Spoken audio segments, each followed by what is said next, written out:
ഈ വീഡിയോ കണ്ടപ്പോൾ എനിക്ക് തോന്നിയത് എന്താണെന്നറിയോ, ഞാൻ നിങ്ങൾ ഉൾപ്പെടെ ഈ രാജ്യത്ത് ജീവിക്കുന്ന എല്ലാവരും വെറും കോമാളികളാണെന്നേ ഞാൻ പറയത്തുള്ളൂ.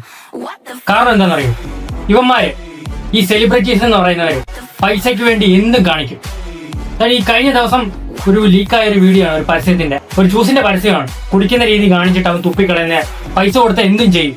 ആ ഒരു ചിന്തയാണ് അമ്മമാർക്കൊക്കെ ഉള്ളത്. നമ്മളെന്ന് പറഞ്ഞാൽ വെറും കോമാളികളാണ്. ഇതൊക്കെ വിഷമാണ് അമ്മമാർക്കറിയാം, നല്ല കൊടൂര വിഷമാണ് അമ്മമാർക്കറിയാം. അതൊക്കെ അവന്മാര് നമ്മളൊരു ആട് കാണിച്ച് നല്ല പ്യുവർ ഫ്രൂട്ട്സ് ആണ് കാര്യങ്ങളാന്നൊക്കെ പറഞ്ഞ് നമ്മളെ അവർ കബളിപ്പിച്ച് നമ്മളത് മേടിച്ച് കുടിക്കും. നമ്മുടെ കൊച്ചു കുട്ടികൾക്കായിക്കോട്ടെ മേടിച്ചു കൊടുക്കും. ഇവര് പറയുന്ന കേട്ടല്ലോ അത് നല്ലതായിരിക്കും എന്നും പറഞ്ഞു. പക്ഷെ എന്താണ്, അവന്മാരത് യൂസ് ചെയ്യുന്നേ ഇല്ല, ഒരിക്കലും യൂസ് ചെയ്യുന്നില്ല. എന്നിട്ട് നമ്മളത് മേടിച്ച് കുടിക്കുക അല്ലെങ്കിൽ കഴിക്കുക ചെയ്ത് കഴിഞ്ഞാൽ നമുക്കുള്ള അസുഖങ്ങൾ വരും. മാരക രോഗങ്ങളാണ് വരുന്നത്. ക്യാൻസർ, അതിലും മേളിൽ എന്തൊക്കെയോ അസുഖങ്ങളാണ് വന്നുകൊണ്ടിരിക്കുന്നത്. നമ്മളെ വെറും കോമാളിയാണ് ശരിക്കും. നമ്മളെ പറ്റിച്ചുകൊണ്ടിരിക്കുകയാണ് എല്ലാവരും. പൈസയ്ക്ക് വേണ്ടി എന്തും ചെയ്യും സെലിബ്രിറ്റീസ്. ആരോട് പറയാം, ആരും ശരി.